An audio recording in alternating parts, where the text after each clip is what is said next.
Salam kerahiman. Hari ini 23 Maret kita akan baca dari 1228 dan 1229. Hari ini adalah hari yang ke-9 dari novena kerahiman ilahi. Kita mulai ya. Dalam nama Bapa dan Putra dan Roh Kudus. Amin. Hari ke-9. Hari ini bawalah kepadaku jiwa-jiwa yang suam-suam kuku, dan benamkanlah mereka di dalam lubuk kerahimanku. Jiwa-jiwa ini paling nyeri melukai hatiku. Karena jiwa-jiwa yang suam-suam kuku ini, jiwaku merasakan kejijikan yang paling mengerikan di Taman Getsemani. Merekalah yang menyebabkan aku berseru kepada Bapa, "Bapa, ambillah piala ini dariku, kalau ini memang kehendak-Mu." Bagi mereka, harapan terakhir untuk selamat adalah berlari kepada kerahimanku. 1229. Yesus yang Maha Rahim, Engkau adalah Sang Kerahiman itu sendiri. Aku membawa jiwa-jiwa yang suam-suam kuku ini ke kemah hati-Mu yang Maha Rahim. Dalam api kasih-Mu yang paling murni ini, biarlah jiwa-jiwa yang beku ini, yang seperti mayat ini, yang dipenuhi dengan kejijikan ini, dapat dihidupkan kembali. O Yesus yang Maha Rahim, tunjukkanlah kerahiman-Mu yang Maha Kuasa, dan tariklah mereka ke dalam nyala kasih-Mu. Limpahkanlah atas mereka karunia kasih yang kudus, karena bagi kuasa-Mu tidak ada hal yang mustahil.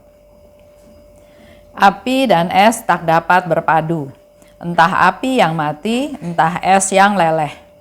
Tetapi berkat kerahiman-Mu, oh Allah, Engkau dapat memulihkan dalam diri semua orang apa saja yang sudah hilang. Bapa yang kekal, arahkanlah tatapan mata-Mu kepada jiwa-jiwa yang suam-suam kuku, yang bagaimanapun sudah direngkuh dalam hati Yesus yang Maha Rahim. Bapa kerahiman, berkat sengsara putra-Mu yang pedih, dan berkat sakratul mautnya selama 3 jam di kayu salib, aku mohon kepadamu, biarlah mereka pun memuliakan lubuk kerahiman-Mu.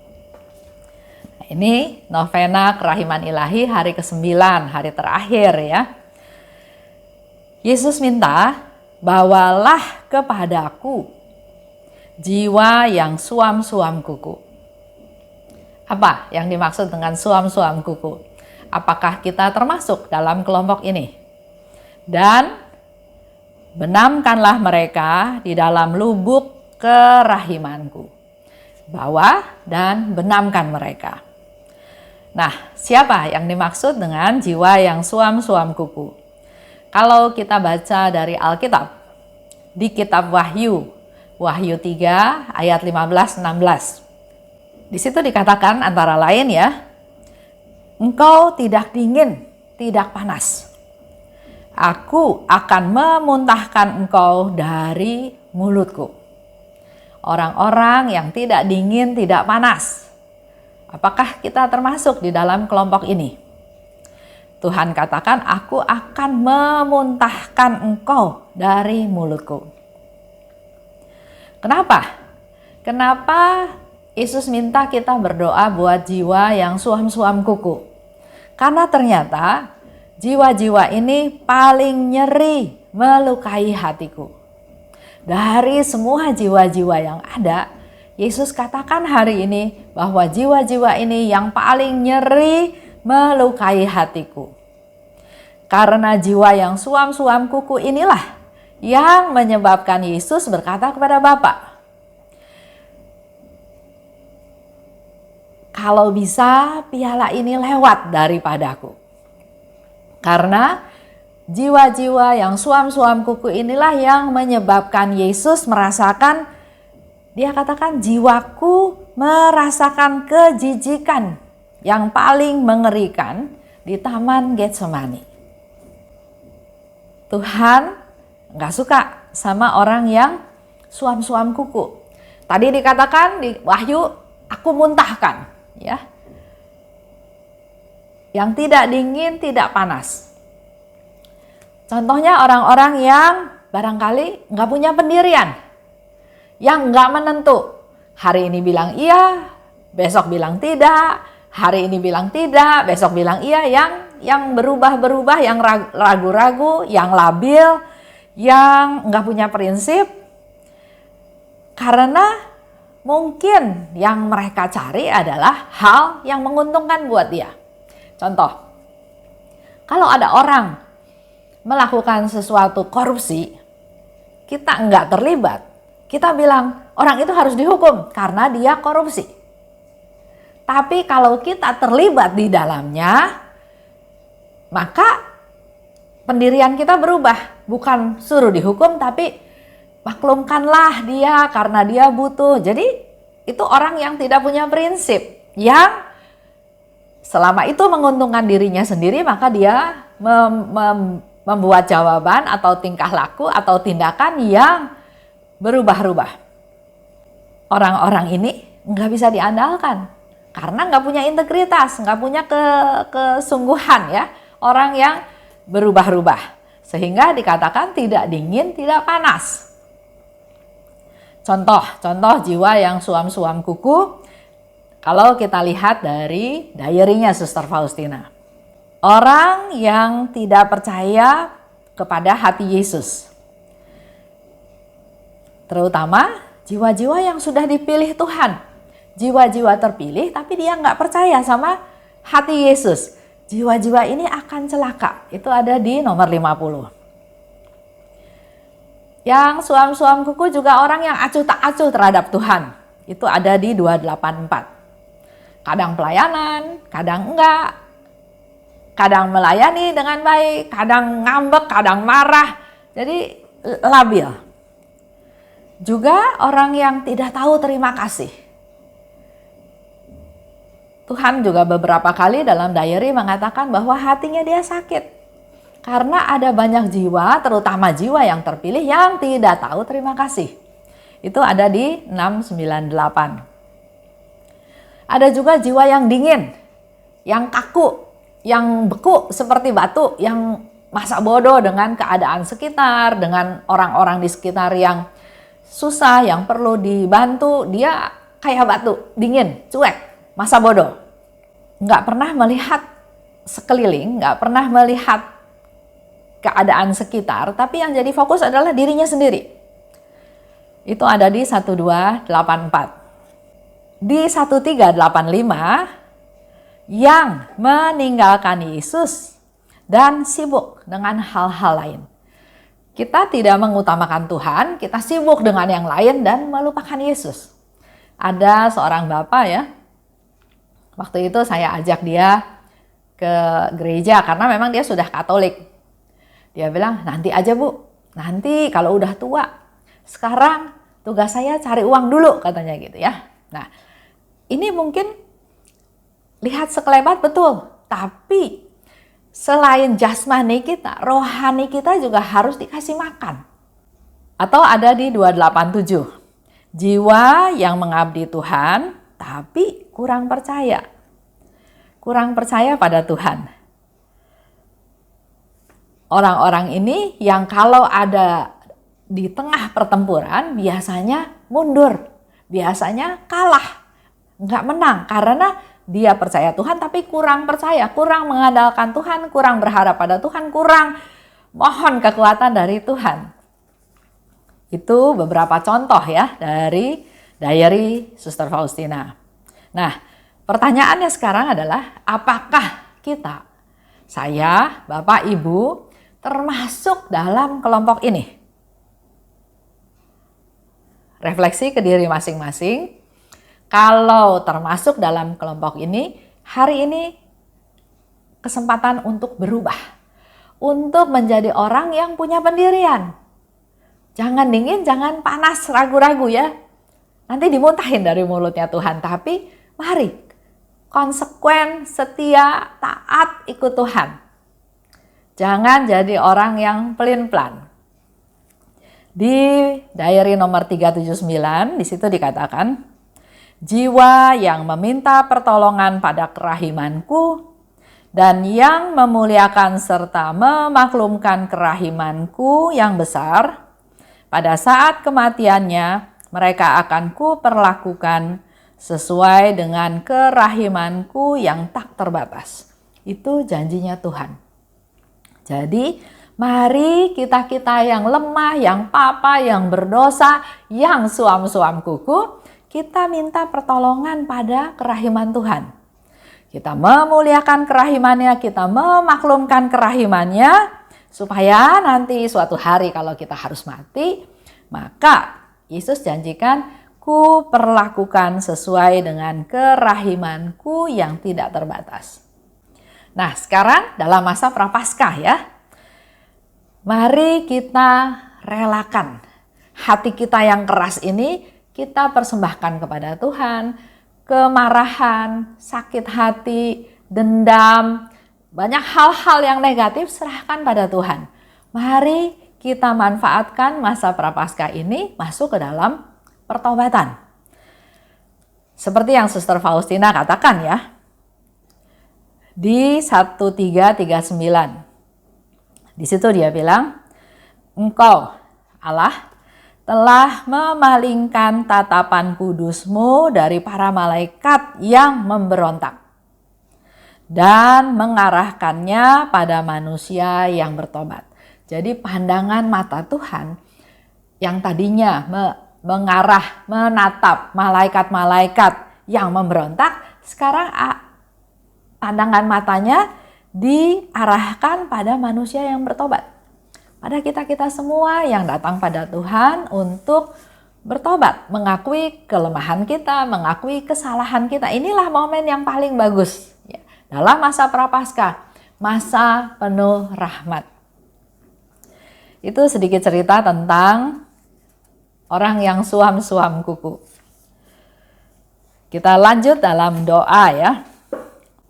Sebelum masuk ke doa, di sana Yesus juga katakan, bagi mereka harapan terakhir untuk selamat adalah berlari kepada kerahimanku. Harapan terakhir untuk kita semua selamat.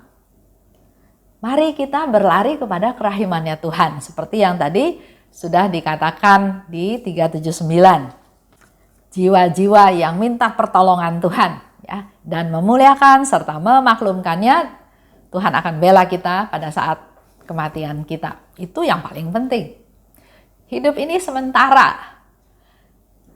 Sering orang lupa yang menjadi fokus adalah hidup sekarang. Hidup nanti setelah kematian, orang Sunda bilang kumaha engke, gimana nanti ya. Sehingga banyak orang dalam masa pandemi ini aja banyak yang korupsi di bidang Kementerian Sosial, di Kementerian Kemaritiman, juga yang saya baru dengar sekarang di Dirjen Pajak. Kan wajarnya kita sebagai warga negara membayar pajak sesuai dengan kewajiban kita. Pajak itu dipakai untuk membiayai operasional negara, untuk kesejahteraan kita semua. Apalagi dalam masa pandemi, kita harus lebih peduli karena banyak sekali orang yang kehilangan pekerjaan, yang nggak punya cukup uang untuk hidupnya sehari-hari. Tapi karena yang dipikirkan adalah masa sekarang, saya harus kaya, ini kesempatan bagus, saya harus dapat uangnya untuk bekal saya nanti besok-besok. Jadi pikirannya sekarang. Dia nggak berpikir bahwa setelah mati,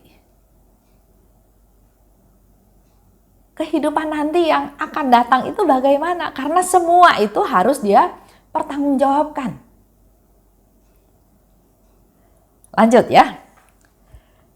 Di 1229. Ini Suster Faustina mengajak kita semua berdoa pada Yesus.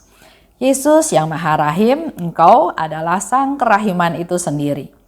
Aku membawa jiwa-jiwa yang suam-suam kuku ini ke kemah hati-Mu yang Maha Rahim. Kita berdoa, kita membawa jiwa-jiwa yang suam-suam kuku, termasuk kita juga kalau kita termasuk dalam kelompok ini. Dalam api kasih-Mu yang paling murni ini, biarlah jiwa-jiwa yang beku ini, yang seperti mayat ini, yang dipenuhi dengan kejijikan ini, dapat dihidupkan kembali. Dengan jelas, Suster Faustina katakan jiwa yang suam-suam kuku itu adalah jiwa yang beku, yang keras, yang nggak peduli orang lain. Kadang ada ya satu teman saya, dia keras memegang prinsip hukum, aturan. Memang ada aturan, tapi kalau hanya melulu aturan, hukuman tanpa melihat sebabnya, itu nanti bisa menjadi sesuatu yang jadinya kejam. Contoh ya, nggak boleh mencuri. Kalau mencuri, tangannya dipotong. Dan orang itu mencuri. Buat teman saya, nggak salah. Saya udah kasih peringatan. Jadi kalau dia mencuri, saya potong tangannya. Nah, jadi kejam kan? Kejam ya. Kita harusnya berbelas kasih, kita harusnya cari tahu kenapa dia sampai mencuri, dan seterusnya. Lanjut lagi, orang yang seperti mayat.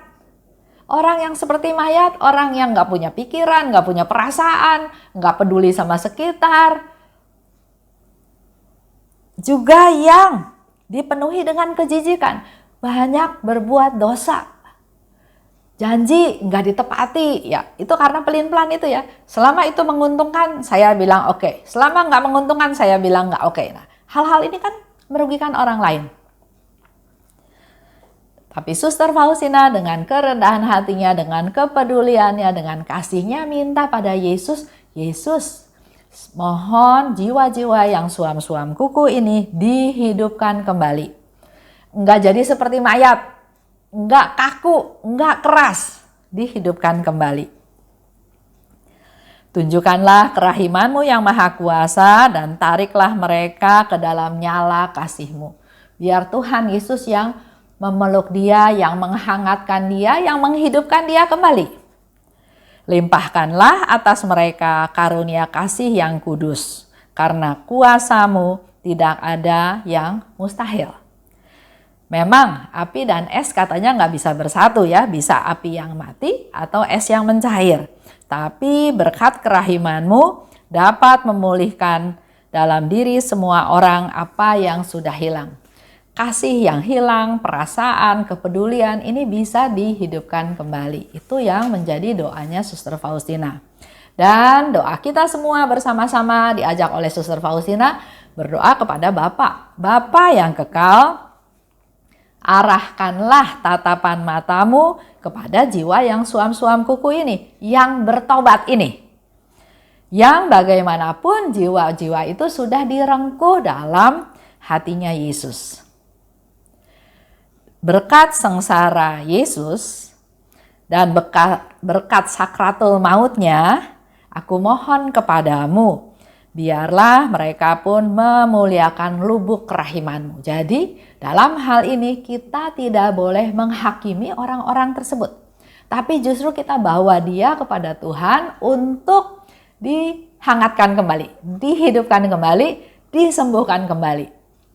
Kita rangkul, dibawa kepada Tuhan.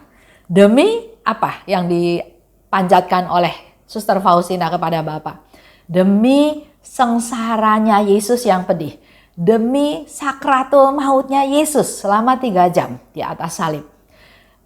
Penderitaan demi penderitaan itulah yang dipersembahkan oleh Suster Faustina kepada Bapa supaya Bapa mengampuni mereka-mereka juga yang suam-suam kuku, yang menyebabkan Yesus bilang, Tuhan kalau boleh, kalau bisa biar piala ini lewat daripadaku. Artinya begitu besar penderitaannya, kesengsaraannya, kepedihannya, sampai dia berkata seperti itu. Tapi kehendak-Mu lah yang terjadi. Ini yang ke-9. Itu aja untuk hari ini. Kita mulai ingat-ingat lagi apakah kita termasuk dalam kelompok ini atau siapa-siapa yang perlu kita doakan. Nanti pada novena hari ke-9 kita sungguh-sungguh persembahkan jiwa-jiwa tersebut kepada Tuhan. Oke, terima kasih. Dalam nama Bapa dan Putra dan Roh Kudus, amin. Salam kerahiman.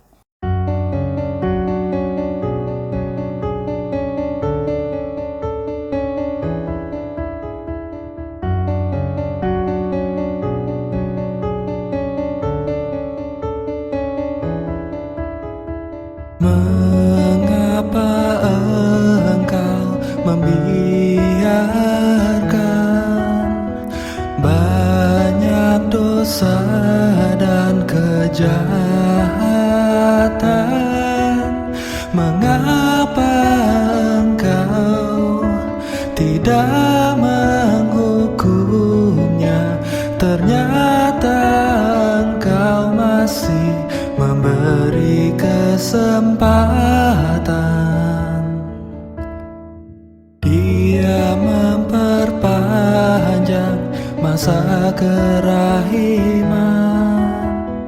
Celakalah mereka yang tak menyadari. Tulis dan wartakan kerahimannya. Mohon rahmat bagi mereka yang berdosa. Ya Yesus, terima kasih atas semua kesempatan yang Engkau beri. Ya Yesus, ampunilah atas semua dosa yang terjadi.